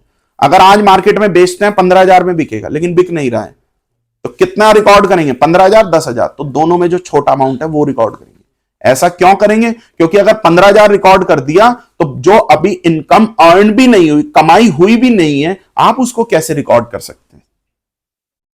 अब मेरे को 2 साल बाद मान लो कहीं से 1 लाख रुपए आने हैं, मैं आज कैसे उसको रिकॉर्ड कर सकता हूं? आएंगे, जब आएंगे तब देखेंगे, जिस दिन आएंगे उस दिन बात करो ना। अभी तो चल रही है, बातें चल रही है, क्या पता ना आए। तो 10 का स्टॉक 15 में सेल होगा, अभी हुआ तो नहीं ना। जिस दिन सेल हो जाएगा, जिस दिन हो जाएगी इनकम, उस दिन रिकॉर्ड करना अर्न बेसिस पर। अभी तो कुछ चांस ही नहीं है, अभी तो बात चल रही है, एक एजम्पशंस लगा रहे हैं। आपकी 10 लाख रुपए की कोई जमीन आज 1 करोड़ की हो रही है, तो आज आप 1 करोड़ थोड़ी दिखा दोगे बुक्स में। 1 करोड़ रुपए अगर आपने बैलेंस शीट में लैंड की वैल्यू दिखा दी तो इनकम टैक्स आपके पीछे पड़ जाएगा। लाभ है ला, चढ़ावा चढ़ा, टैक्स दे 90 लाख रुपए पर। कहां से दोगे? तुम कहोगे जी बाबूजी मैंने तो अभी कमाए भी नहीं, तो जब कमाए नहीं तो फिर लिख कैसे दिए? ये कैसी गलती कर दी है? तो इन बातों का ध्यान रखना। इनकम अर्न बेस पर रिकॉर्ड होते, तो फ्यूचर की इनकम को कंसिडर नहीं करते। ऐसे ही 10,000 का स्टॉक की मार्केट वैल्यू 6,000 हो गई, तो अब कितना रिकॉर्ड करेंगे? 6,000 रुपीज, क्योंकि वैल्यू कितनी है? 6,000 रुपए। 10,000 तो लिखा ही नहीं सकते, क्योंकि पैसा ही कितना रियलाइज होना? 6,000 रुपए। तो कॉस्ट और मार्केट प्राइस दोनों में जो छोटा अमाउंट होता है वो आपको लेना है। ये कहता है प्रूडेंस प्रिंसिपल। कौन सा प्रिंसिपल? प्रूडेंस। प्रूडेंस का एक्चुअल मतलब होता है बुद्धिमत्ता, और बुद्धि यही कहती है कि फ्यूचर की इनकम को मत रिकॉर्ड करो। ठीक है, तो ये हमारा प्रिंसिपल्स का पूरा चैप्टर खत्म हो गया। क्लास 11th स्टूडेंट, आपको एक बीआरएस का बहुत अच्छा क्वेश्चन कराते हैं। वीडियो चल रही है और उस पर ही आ जाएगा, स्क्रीनशॉट ले लेना उसका क्वेश्चन का। क्वेश्चन भाई बढ़िया सवाल है, देखो कह रहा है cash book show a balance of 12,500। Cash book का बैलेंस दिया हुआ है on comparing the cash book with the passbook. ठीक है, फॉलोइंग डिस्क्रिपेंसीज वर नोटिस। कुछ डिफरेंसेस आ गए, जो कैश बुक और पासबुक में क्या आ गया है? डिफरेंस। अब आपको बुलाया है भाई, इसको जरा सॉल्व करना है। ठीक है, कंपनीज में ऐसा होता है, फॉर्म्स में ऐसा होता है कि कैश बुक और पासबुक में क्या आ जाते हैं? डिफरेंसेस। देखो तरीका मैंने क्या बताया था बीआरएस करने का, मेरी पुरानी वीडियो आप लोग देख लेना, उसके अंदर सब चीजें मेंशन है कि क्या किस तरह से, कि आपको सबसे पहले ये चेक करना है कि कैश बुक का बैलेंस है या पासबुक का। कैश बुक का बैलेंस है तो प्लस माइनस किस में होगा? कैश बुक में। और पासबुक का बैलेंस है तो किस में प्लस माइनस होगा? पासबुक में। बड़ा सिंपल सा है। तो आइए जरा करते हैं क्वेश्चन को, लिखिए मेरे साथ। Bank reconciliation statement,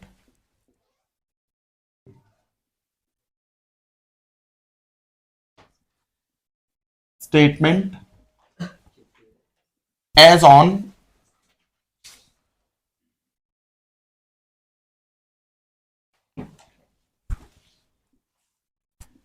particulars plus और माइनस। देखो स्टूडेंट, सबसे पहले ये देखो बैलेंस किस चीज का है। Cash book show a balance of 12,500। Cash book का बैलेंस है। अब ये भी नहीं पता कि ये प्लस का बैलेंस है, फेवरेबल है या अनफेवरेबल, तो याद रखना कुछ भी मेंशन नहीं है तो आप फेवरेबल मानते हैं। ठीक है, तो ये कैसा बैलेंस है? डेबिट बैलेंस एज पर कैश बुक,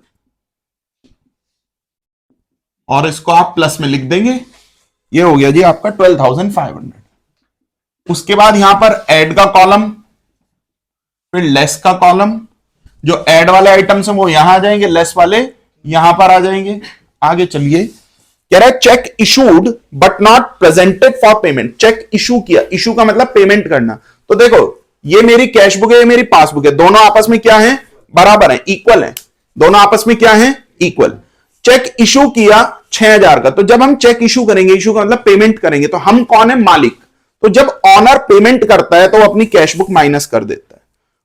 और जिसको चेक दिया ना उसने उसे बैंक में प्रस्तुत नहीं किया, उसने उसे प्रेजेंट नहीं किया, वो घर लेके बैठा हुआ, चेक बैंक में नहीं पहुंचा, तो पासबुक जो की तू है वो नहीं घटी, कैश बुक घट चुकी है। तो अब बैलेंस किस चीज का है? कैश बुक का। तो कैश बुक को बढ़ा देंगे। प्लस माइनस किस में होगा? कैश बुक में, क्योंकि क्वेश्चन में बैलेंस किस चीज का है? कैश बुक का। तो देखो दोबारा से समझो, कैश बुक कम हो गई है, पासबुक कम नहीं हुई है, तो कैश बुक को क्या कर दो? बढ़ा दो, ऐड में डाल दीजिए।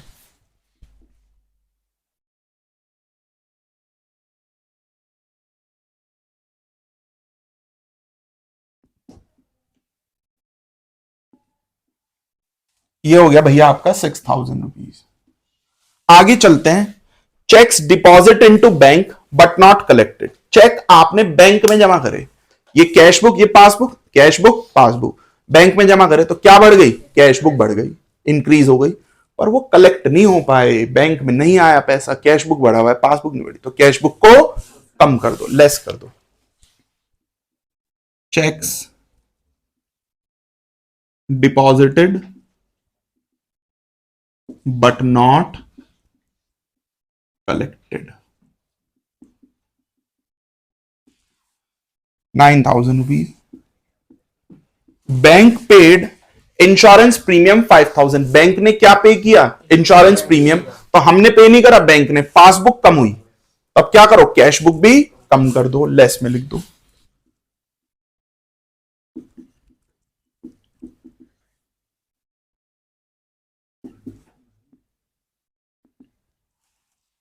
ये हो गया है आपका 5,000।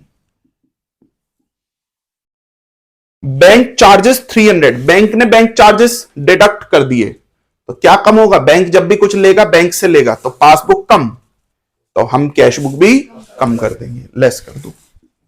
बहुत सिंपल तरीका है इसको करने का। आगे, डायरेक्टली डिपॉजिटेड बाय कस्टमर। एक कस्टमर डायरेक्टली डिपॉजिट कर गया बैंक में, हमें नहीं दे के गया, हमारा कस्टमर हमारे अकाउंट में दे गया, तो हमारी क्या बढ़ेगी? पासबुक। हमें पता भी नहीं है इस बारे में, कोई इंफॉर्मेशन नहीं है, तो अब हम क्या करेंगे? कैश बुक भी बढ़ा देंगे, तभी तो दोनों बराबर होंगी, तो कैश बुक में बढ़ा दीजिए। डायरेक्टली डिपॉजिटेड बाय कस्टमर, कितने रुपीज है ये आपका? Directly deposited by customer 8,000 rupees. उसके बाद interest on investment collected by bank. Interest, investment पर इंटरेस्ट आया, तो क्या बढ़ा? बैंक में आया, पासबुक बढ़ गई, हमें पता नहीं है, तो कैश बुक भी बढ़ा दो, ऐड में डाल दो।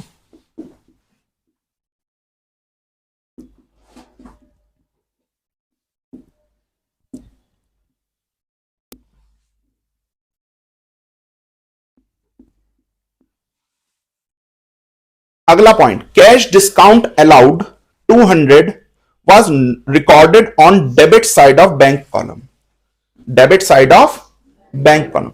कैश डिस्काउंट अलाउड, हमने किसी को कैश डिस्काउंट दिया, तो कैश डिस्काउंट देने का मतलब, मान लो हमारे पास किसी से पैसे आने थे 1,000 रुपए, हमने उसे 100 रुपए छोड़ दिए उसके ऊपर, तो 900 रुपए आए। अब हमने डिस्काउंट दिया तो हमारा क्या कम हुआ? 200 रुपए was recorded on debit side of bank column. Bank column में रिकॉर्ड हो गया वो पैसा, डेबिट साइड में, जबकि आना कहां था? वो कैश कॉलम में। तो कैश बुक तो कम नहीं हुई, कैश बुक जो की तू है, क्योंकि कौन सा कॉलम कम हुआ हमारा? On the debit side of bank column. हम कौन से कॉलम की बात कर रहे हैं यहां पे?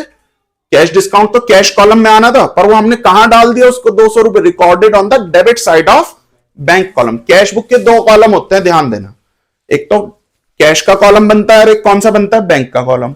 अब हमने क्या करा? कैश डिस्काउंट दिया किसी को, तो हमारे पास कम पैसा आया 100 रुपए। अब हमने उसे कहां रिकॉर्ड करा? 200 रुपए को, वो 200 रुपए हैं, was recorded on the debit side of bank column. Bank column के कहां पर? डेबिट में। अब बैंक में वो पैसा आ गया, तो कैश बुक क्या हो गई?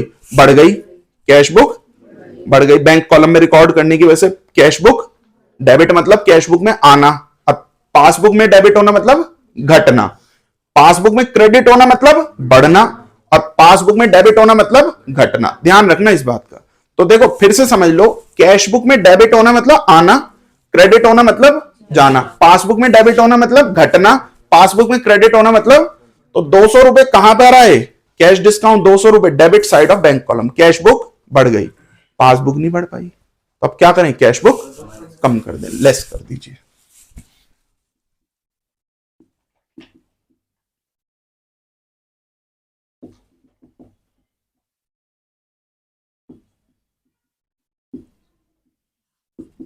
अब लैंग्वेज कैसे लिखनी है, जो पॉइंट है वो ही उतार दो, शॉर्ट बना के उसी में उतार देना, शॉर्ट शॉर्ट में, ठीक है। ये हो गया भैया आपका 200 रुपीज। अब क्या करना है, कुछ भी नहीं, टोटल लगाइए, कितना बैठ रहा है इधर का, 12,500 प्लस 6,000 कितना, 28,500, इधर का 14,500, माइनस कर दो भाई, आंसर आ जाएगा आपका, कितना आ रहा है, 14,000 ही आ रहा है, तो ये आ गया आपका 14,000 प्लस के, तो ऊपर कैश बुक का बैलेंस है, नीचे आ जाएगा क्रेडिट बैलेंस एज पर, हाँ ऐसे होता है जी क्वेश्चन। क्वेश्चन का स्क्रीनशॉट आप लोगों ने ले ही लिया होगा, जल्दी से सॉल्यूशन का भी स्क्रीनशॉट ले लीजिए और इसकी प्रैक्टिस कीजिए। एक और क्वेश्चन करते हैं बीआरएस का, कह रहा on 31st of March 2020 the bank column of cash book of mister Sanjeev disclose an overdraft of 8,300। Bank column of cash book का जो बैंक कॉलम है वो ओवरड्राफ्ट बता रहा है, तो ये भी किस चीज का बैलेंस हुआ, कैश बुक का, किस चीज का बैलेंस है, कैश बुक का बैलेंस है। अच्छा क्वेश्चन है, 8,300 रुपीज, तो इसको हम कहां लिखेंगे, ओवरड्राफ्ट बैलेंस को माइनस में, तो एज ऑन 31 मार्च 2020 बनाइए फॉर्मेट जल्दी जल्दी, plus minus particulars,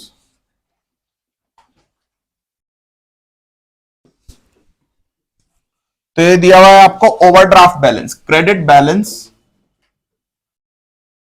as per cash book. Passbook का होता तो पासबुक के हिसाब से चल देते, लेकिन तो बड़ा नॉर्मल क्वेश्चन है, कोई नहीं, अच्छा सवाल है, ऐसा ही आएगा एग्जाम में। अब ऐड लिखिए और उसके बाद लिखिए लेस।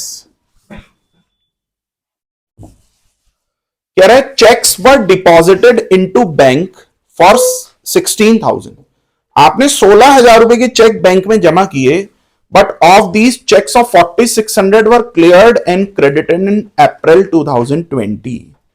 कह रहे चेक जमा करे 16,000 के, कैश बुक बढ़ गई, ये काम हमने कर दिया, पर कह रहा है उसमें से 4,600 के जो चेक्स है ना वो अप्रैल में क्रेडिट हुए, वो कब हुए, तो बचे हुए मार्च में हो गए होंगे, समझ गए। टोटल चेक्स कितने के, 16,000, कैश बुक बढ़ा दी, कह रहा है 4,600 के कब हुए, अप्रैल में, तो बचे हुए जो हैं, बचे हुए वो सब हो गए होंगे, कितने बचे हुए मेरे को जरूरत भी नहीं है निकालने की, बचे हुए से बढ़ी, कितने से नहीं बढ़ी, मार्च में 4,600 से, तो कैश बुक कब क्या कर देंगे, कम कर देंगे। दोबारा समझो जरा सब लोग, अच्छा पॉइंट है, 16,000 रुपए के चेक आपने क्या किए, बैंक में जमा किए, कैश बुक बढ़ गई, पासबुक बढ़ी, पर कितने से बढ़ी, 4,600 से नहीं बढ़ी, बचे हुए अमाउंट से बढ़ी है, आप माइनस करके निकाल लेना, बचे हुए से लो मैंने बढ़ा दी, ये देखो बढ़ गई, कितने से नहीं बढ़ी, 46, डिफरेंस कितने का है, 4,600, तो अब इन्हें बराबर करना है, तो कैश बुक को क्या कर दो, कम कर दो 4,600 से। तो लिखिए जरा क्वेश्चन पर, cheques deposited but not credited,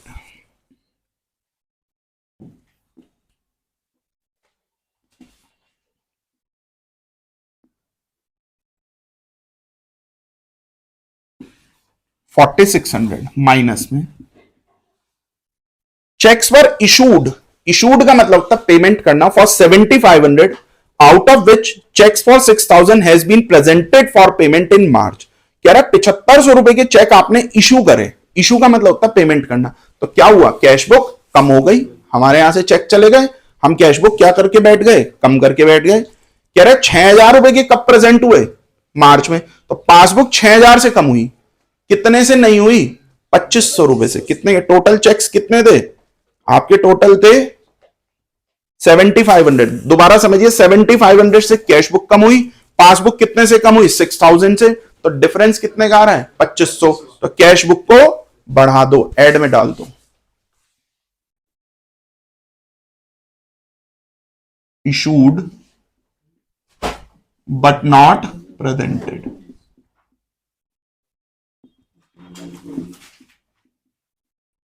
अगला पॉइंट,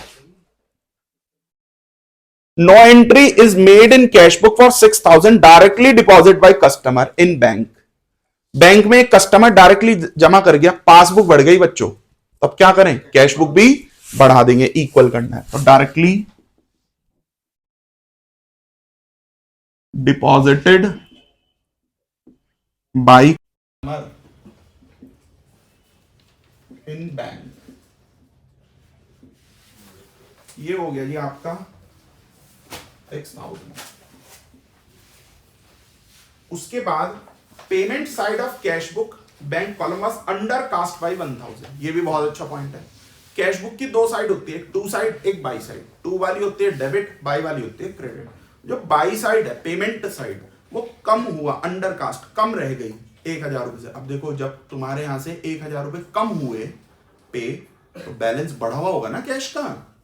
भाई आप कॉमन सेंस लगाइए, आपके यहां से ज्यादा पैसा चला जाए तो बैलेंस कम हो जाएगा, कम पैसा गया तो बैलेंस बढ़ा हुआ है, कैश बुक का बैलेंस बढ़ा हुआ है, तो अब आप उसको क्या कर दो, इक्वल लाने के लिए कम कर दो, लेस कर दो। तो payment side of cash book under cast.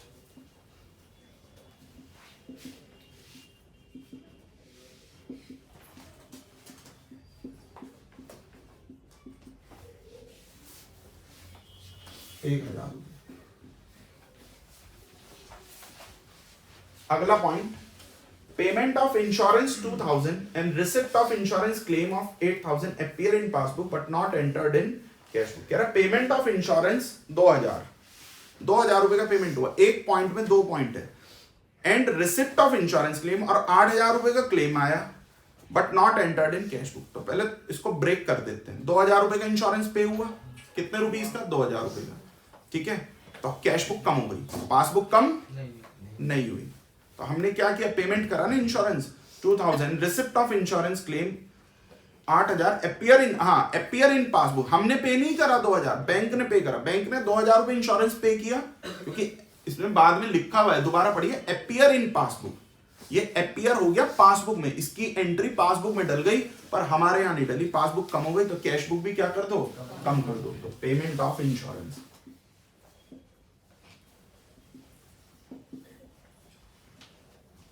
Insurance premium not entered in cash book,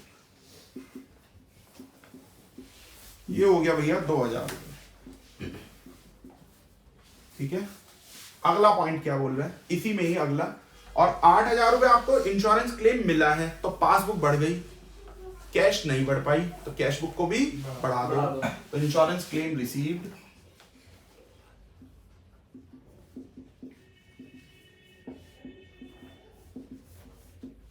not recorded in cash book, ये हो गई आपकी 8,000 रुपए। बस यही था क्वेश्चन में, और कुछ भी नहीं था। Question complete. टोटल लगा दीजिए दोनों तरफ का, कितना बैठ रहा है, 16,500। इधर 2500 कहां पर, कौन से वाले पॉइंट में, सबसे ऊपर 1,500, 15,900 कहां से,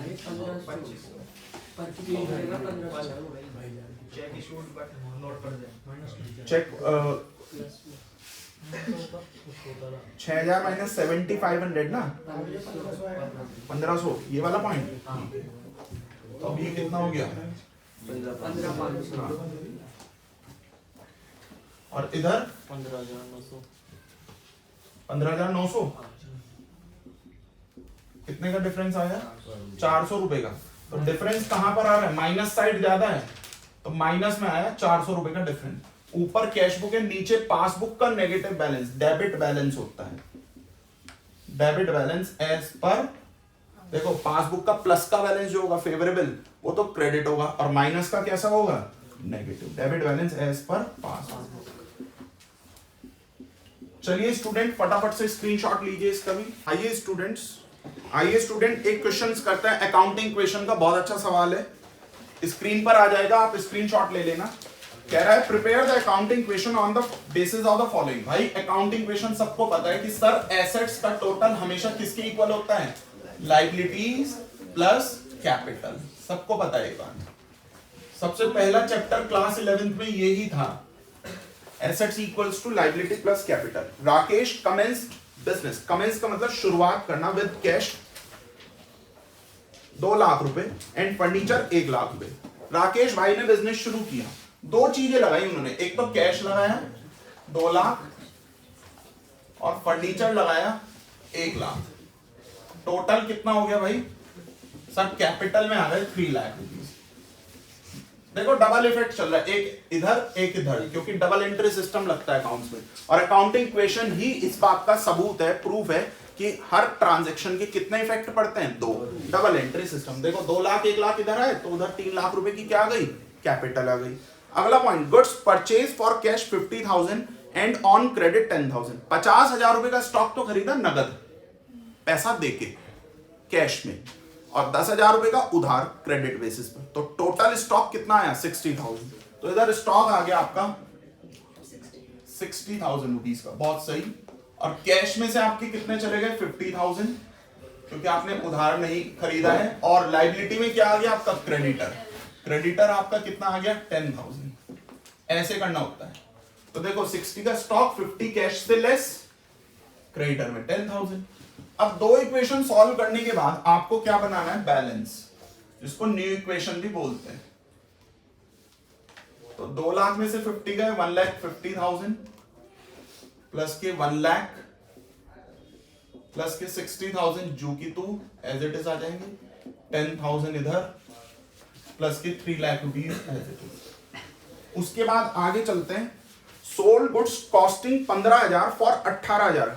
गजब पॉइंट, कह रहा है 15,000 का स्टॉक 18,000 में बेचा और 5,000 रुपए उसी समय कैश मिल गए। तो देखो 15,000 का स्टॉक गया, सीधी सी बात, स्टॉक से माइनस कर दो 15,000, कितने में बिका 18,000 में।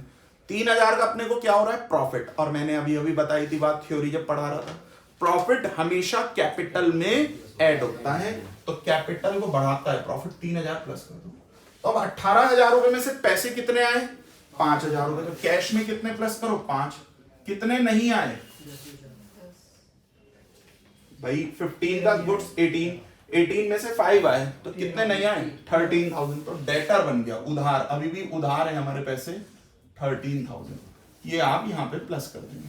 दोबारा समझिए, स्टॉक कितने का गया 15,000 का स्टॉक बिका कितने में, सेल कितने में हुई 18,000, जिसमें 5,000 कैश आ गए, 13,000 रुपए नहीं आए, तो वो डेटर बन गया उधार। 3,000 का प्रॉफिट हो गया, कैपिटल में मैंने उसको क्या कर दिया है, प्लस कर दिया, इक्वल्स टू डैश प्लस के डैश। ये थर्ड पॉइंट का 1,55,000 प्लस के 1 लाख प्लस के 60 माइनस 15, ये हो गया आपका कितना, 60,000 में से 15,000 गए, कितने बचे 45, 13,000 10,000 प्लस के 3,03,000। सिंपल। बस 3 पॉइंट्स पे आपका डेबिट का जो ये एसेट्स का टोटल है वो किसके इक्वल आ जाएगा, लायबिलिटी के इक्वल आ जाएगा। ये था बिल्कुल सिंपल सा अकाउंटिंग क्वेश्चन। एक क्वेश्चन जर्नल का कर लेते हैं, जीएसटी से रिलेटेड, आइए जरा देखते हैं, वो भी आपको स्क्रीन पर शो हो जाएगा। कह रहा पास journal entry in the following books of Krishna Bengaluru Karnataka assuming GST 12%। सब बच्चों को एक बात पता है, देखो अगर आप सेम स्टेट में ट्रांजैक्शन कर रहे हैं यूपी टू यूपी, तो परचेज सेल कर रहे हैं तो उस टाइम पर लगता है सीजीएसटी और एसजीएसटी। परचेज करने के टाइम पर input CGST input SGST, sales करने के टाइम पर आउटपुट सीजीएसटी और output input CGST SGST debit होता है, क्योंकि वो हम टैक्स पे कर रहे हैं तो वो हमारे लिए एक्सपेंस है। और जब हम सेल कर रहे हैं तो हम कस्टमर से टैक्स ले रहे हैं, तो वो हमारे लिए लायबिलिटी है, हम उसको क्रेडिट करेंगे क्योंकि वो हमको डिपॉजिट करनी है गवर्नमेंट के पास, सीधी सी बात है। लेकिन अगर अनदर स्टेट का केस है, हम यूपी में, हम बिहार से खरीद रहे हैं या फिर राजस्थान से गुड्स खरीद रहे हैं या बेच रहे हैं, तो वहां पर सीजीएसटी एसजीएसटी नहीं, दोनों का कंबाइन करके कॉम्बिनेशन बन जाता है IGST, integrated goods and services tax. IGST लगता है, और अगर परचेज कर रहे हैं तो इनपुट IGST के नाम से डेबिट होगा, और सेल्स कर रहे हैं तो आउटपुट IGST के नाम से क्रेडिट होगा। बड़ा सिंपल है, जर्नल में आपको ये चीज करनी है। आप इस टाइम कहां पर हो? कर्नाटका, बेंगलोर। कह रहा purchase goods from Kishan of Chennai, Tamil Nadu for 1 lakh. Kishan से माल खरीदा, 1 लाख का स्टॉक है, तो उस पर 12% प्लस हो जाएगा IGST, क्योंकि कर्नाटका अलग जगह है, तमिलनाडु अलग स्टेट है। तो 1,12,000 रुपीज का गुड्स परचेज हुआ, तो एंट्री क्या बनेगी? परचेज अकाउंट डेबिट, परचेज कितनी हुई? 1 lakh. Input IGST, account debit 12,000 to Kishan. नाम आ गया तो उधार खरीदा गया, 1,12,000। Second point, sold goods to Ganeshan of Bengaluru Karnataka for 1.5 lakh. हम भी बेंगलोर में हैं, गणेशान भी कहां पे है? बेंगलोर में। तो दोनों सेम स्टेट का केस है, CGST और SGST। तो 1,50,000 का गुड्स है। अब देखो GST लग रहा है 12%, तो उसको ब्रेक कर दो, 6%, 6%। तो 150 का 6% कितना होता है? 15 6 जा 9,000 हो गया, यही तो हुआ भाई। 1,50,000 का 6% निकाल दो ना, 9,000 रुपीज प्लस हो जाएंगे।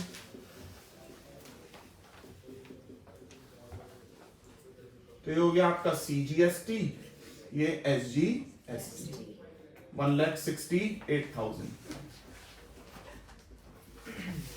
बताओ क्लियर हुई बात? नहीं।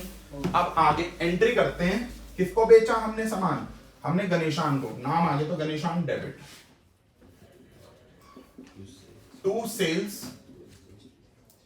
To output CGST account to output SGST। Sale में कितना आएगा सर? 1,50,000, GST में 9,000 और गणेशान में 1,68,000। तीसरा point, third last, purchase machinery for 80,000 from Delhi. Delhi से खरीदी, भाई दिल्ली तो दूसरा राज्य है, तो यहां पर क्या लगेगा? IGST। 80,000 का मशीन है, अब 12% उसमें प्लस कर दो IGST। तो 80,000 का 12% निकाल लीजिए, 9,600, तो 89,600। एंट्री क्या बनेगी सर? मशीन आई है, मशीन आपका क्या होता है? Fixed asset. देखो गुड्स खरीदोगे तो परचेज डेबिट करना, और जब मशीनरी खरीदोगे, फिक्स्ड एसेट खरीदोगे इस्तेमाल करने के लिए, उसका पॉइंट ऑफ व्यू क्या है? यूज करना। इंटेंशन क्यों है मशीन खरीदना? बेचना नहीं है उसको, आगे हमने उसको यूज करना है, तो आप मशीन का नाम लिखोगे। लैंड, बिल्डिंग, मशीनरी, फर्नीचर, ये फिक्स्ड एसेट्स होती है। स्टॉक गुड्स होता है जिसको हम आगे बेचते हैं कस्टमर को, तो वहां परचेज आता है, और सेल्स के केस में सेल्स आता है, लेकिन फिक्स्ड एसेट में उसका नाम आता है। तो एंट्री क्या बनेगी? Machinery account debit 80,000, input IGST account debit 9,600 to cash account. Cheque से पेमेंट होगा तो बैंक लिख देना, 89,600। चलिए जी, स्क्रीनशॉट ले लीजिए फटाफट से। आपको अकाउंटिंग इक्वेशन भी हो गया, जर्नल का GST वाला केसेस भी हो गया। किसी को कोई भी डाउट हो वो कमेंट कर देना, मैं उसके ऊपर वीडियो बना दूंगा। Thanks for watching student. जल्दी जल्दी अपने दोस्तों को सब्सक्राइब करवाइए, शेयर करिए। Thank you very much.